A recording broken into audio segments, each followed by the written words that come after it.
আমি জানি এখানে স্কুলের ছাত্র ভাইরাও আছেন, জেনারেল ছাত্র ভাইরাও আছেন। আমি ছোট্ট দুটি কথা বলতে চাই, যেটা আমার I think as a Muslim this is my responsibility, এটা আমার দায়িত্বের ভেতরে পড়ে। আমরা দেখতে পাচ্ছি আমাদের বর্তমান উপদেষ্টা একজন পুরুষ।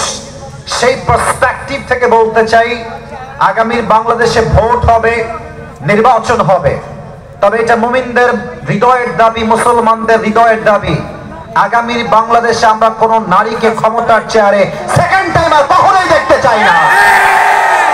দুই নাম্বার কথা, please stop, let me finish my speech. আমি আমার পয়েন্টটা শেষ করি, তারপর তাকবীর দিবেন, কোনো বাধা নাই।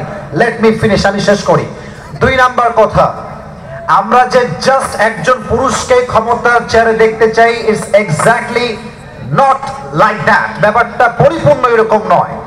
আমরা চাই আমাদের দেশের আগামীর প্রাইম মিনিস্টার তথা আমাদের প্রধানমন্ত্রী হবেন এমন একজন কোয়ালিফাইড মানুষ, তার ইস্তেদাদ, তার যোগ্যতা, তার কোয়ালিফিকেশন এতটা হাইলি কোয়ালিফাইড হবে, আমার দেশের প্রধানমন্ত্রী চাইলে জাতীয় সংসদে দাঁড়িয়ে দেশের পক্ষে যেমন বক্তব্য দিবে, আমার দেশের প্রধানমন্ত্রী চাইলে জাতীয় মসজিদ বাইতুল মুকাররমে দাঁড়িয়ে জুমার খুতবা দেওয়ার যোগ্যতাও রাখবে।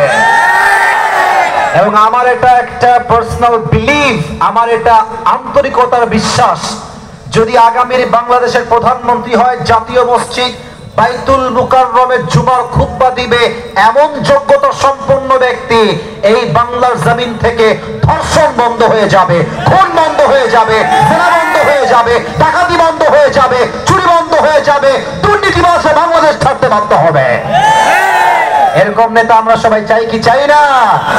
আল্লাহ এমন নেতা বাংলাদেশে দান করুক, সকলেই মন খুলে পড়া আমিন।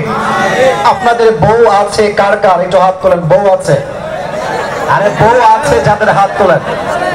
হ্যাঁ, ও আচ্ছা আচ্ছা, হাত নামা। এবার হতভাগা কপাল পোড়া যাদের বউ তো কেউ নাই, তারা একটু হাত তোলো সোনাময়ীরা।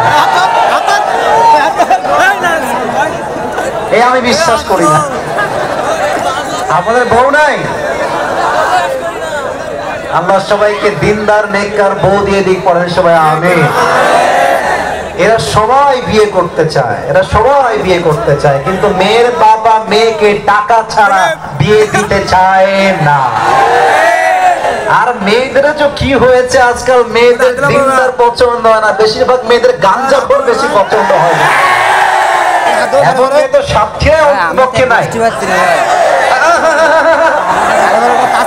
আল্লাহ হেদায়েত দান করে।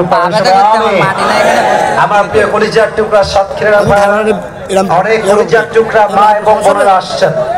আমার প্রত্যেকটা মা বোনকে আল্লাহ তাআলা ফাতেমা রাদিয়াল্লাহু তাআলা আনহার চরিত্রে চরিত্রবান হওয়ার তৌফিক দান করুক, পড়েন সবাই আমিন।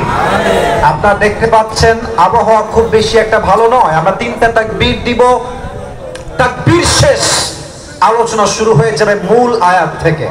প্রথম তাকবীর দিবেন বিবাহিত ভাইরা, যদিও অনেকে কম এসেছেন আমি দেখতে পাচ্ছি।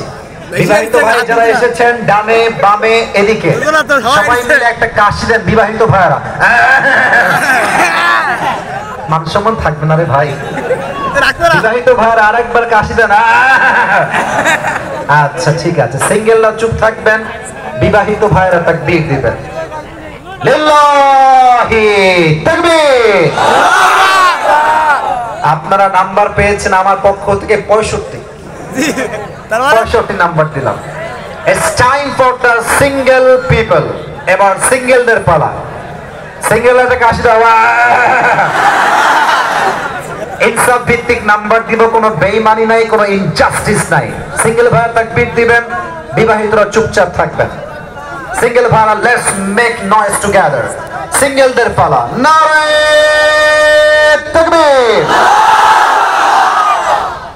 বিবাহিত ভাইরা আমাকে মাফ করে দিবেন, আজকে আমার যুবক ভাইরা 95 নাম্বার পেয়ে পাস করেছে, ঠিক কিনা বলে?